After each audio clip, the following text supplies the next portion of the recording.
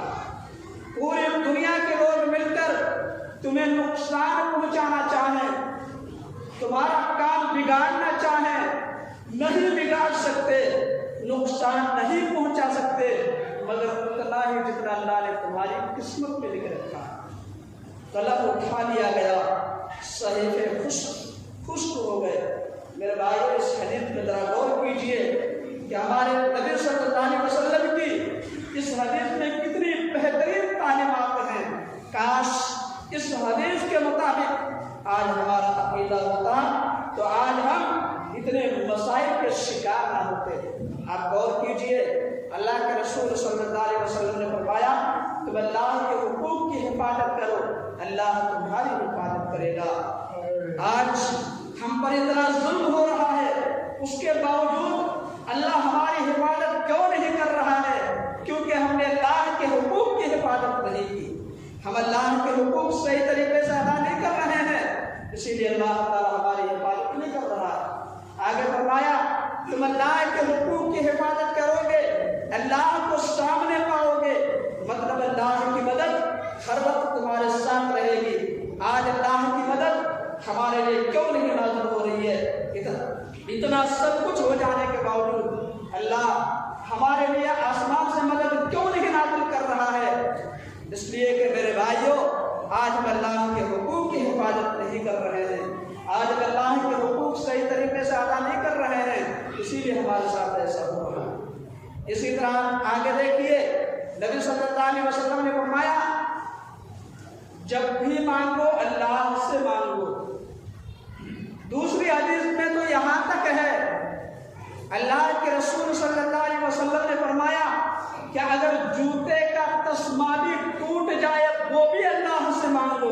اللہ اکبر۔ لیکن آج لوگوں سے کہا جا رہا ہے، کچھ علماء لوگوں سے کہہ رہے ہیں کہ نہیں خدا بابا سے بھی جا کے مانگ لو، وہ بھی تمہیں عطا کر دے گا، وہ تمہاری بگڑی بنا دے گا۔ اسی طرح اللہ کے رسول صلی اللہ علیہ وسلم نے کہا کہ جب بھی مدد طلب کرو اللہ سے مدد طلب کرو، یعنی جب تم مصیبت میں ہو، تکلیف میں ہو، پریشانی میں ہو، مشکلات میں گھرے ہوئے ہو، نکلنے کا کوئی راستہ نظر نہیں آ رہا ہے، ایسے وقت میں اللہ کو مدد کے لیے پکارو، اللہ تمہارے لیے نکلنے کا راستہ بنا دے گا، تمہاری مصیبتوں کو دور کر دے گا، تمہاری پریشانی کو دور کر دے گا، تمہاری تکلیفوں کو ختم کر دے گا۔ لیکن آج کچھ لوگ لوگوں سے کہتے پھر رہے ہیں، آج کچھ علماء لوگوں سے کہہ رہے ہیں نہیں خدا بابا کو بھی مصیبت کے وقت پکار لو، مصیبت میں ہو، تکلیف میں ہو، مشکلات میں پھنسے ہوئے ہو، خدا بابا کا نام لے لو گے تم مصیبت سے نکل جاؤ گے، تمہاری تکلیف دور ہو جائے گی، تمہاری پریشانی دور ہو جائے گی۔ اسی طرح آپ غور کیجئے، اللہ کے رسول صلی اللہ علیہ وسلم نے فرمایا کہ پوری دنیا کے لوگ مل کر اگر تمہیں نقصان، اگر تمہیں نفع پہنچانا چاہیں، فائدہ پہنچانا چاہیں، نہیں پہنچا سکتے مگر اتنا ہی جتنا اللہ نے تمہاری قسمت میں لکھ رکھا ہے۔ لیکن کچھ علماء کیا کہتے ہیں، نہیں تم فلاں بابا کے مزار پہ جا کے چادر چڑھاؤ گے، موم بتی جلاؤ گے، اگربتی جلاؤ گے تو بابا تمہارا بیڑا پار کر دے گا، تمہارا یہ کر دے گا، تمہارا وہ کر دے گا۔ اسی طرح اللہ کے رسول صلی اللہ علیہ وسلم نے کہا کہ یہ یاد رکھو کہ پوری دنیا کے لوگ مل کر اگر تمہیں نقصان پہنچانا چاہیں نہیں پہنچا سکتے مگر اتنا ہی جتنا اللہ نے تمہاری قسمت میں لکھ رکھا ہے۔ لیکن آپ دیکھ لیجئے کچھ علماء آج لوگوں سے کہہ رہے ہیں کہ تم فلاں بابا کے مزار پہ جا کر اگر تم نے جا کر چادر نہیں چڑھائی فلاں بابا کے نام پر، اگر تم نے دیگیں نہیں پکوائی فلاں بابا کے نام کا، اگر تم نے لنگر نہیں ڈالا فلاں بابا کے نام پہ، اگر تم نے نذرانے نہیں دیے فلاں بابا کے نام کی، اگر تم نے منت نہیں مانی تو تمہارا یہ نقصان ہو جائے گا، تمہارا بیڑا غرق ہو جائے گا، تمہارا سب کچھ برباد ہو جائے گا۔ اس طریقے سے لوگوں کو ڈرایا جا رہا ہے۔ میرے بھائی آپ غور کیجئے، اللہ کے رسول صلی اللہ علیہ وسلم کی کتنی بہترین تعلیمات ہیں اس حدیث کے اندر. کاش اس حدیث کے مطابق ہمارا عقیدہ ہوتا. حدیث کے ایک ایک لفظ سے توحید تک رہی ہے. اگر توحید سمجھنا ہو تو اس حدیث کو بار بار پڑھیے. لیکن آج وہ علماء اس طرح کی حدیث کو لوگوں کے سامنے بیان ہی نہیں کرتے، کیونکہ انہیں معلوم ہے اگر یہ حدیث یا اس طرح کی اور جو حدیثیں ہیں اگر ہم لوگوں کو بیان کریں گے، لوگوں کو بتائیں گے، لوگ ہمارے گریبان پکڑ کر پوچھیں گے ارے بدبخت انسان، ہمارے پیارے رسول کی تو اتنی پیاری پیاری تعلیمات ہیں، ہمارے رسول صلی اللہ علیہ وسلم نے تو یہ کہا اور تم ہمیں کیا بتا رہے ہو، تم ہمیں کیا سکھا رہے ہو. اس لیے اس طرح کے حدیثوں کو لوگوں کے سامنے بیان ہی نہیں کرنا ہے. اگر کریں گے تو دنیا کے اعتبار سے ہمیں جو فائدہ مل رہا ہے وہ ختم ہو جائے گا. میرے بھائیوں، کتنی پیاری حدیث ہے یہ، کتنی اچھی حدیث ہے یہ. اگر آج اس حدیث کے مطابق ہم مسلمانوں کا عقیدہ ہوتا تو آج ہم اتنے مسائل کے شکار نہ ہوتے، آج ہم کسی چیز پر الزام نہ لگاتے، کسی کو بلیم نہ کرتے. تمہاری وجہ سے میرا نقصان ہو گیا، تمہاری وجہ سے میری زمین ہاتھ سے نکل گئی، تمہاری وجہ سے میری دکان کا قبضہ ہو گیا، تمہاری وجہ سے میرے مکان کا قبضہ ہو گیا، ایسا ہو گیا ویسا ہو گیا، ایسا ہرگز نہ بولتے. اسی طرح آج اگر ہمارا عقیدہ اس حدیث کے مطابق ہوتا تو آج ہم بہت ساری چیزوں سے بدشگونی نہ لیتے، بہت ساری چیزوں کو منحوس نہ سمجھتے. لیکن میرے بھائی غور کیجئے، جب سے ہمارے عقیدے میں خرابی آئی ہے، جب سے عقیدے توحید میں کمزوری آئی ہے، ہم بہت سارے مسائل سے جوجھنے لگے، بہت ساری چیزوں سے بدشگونی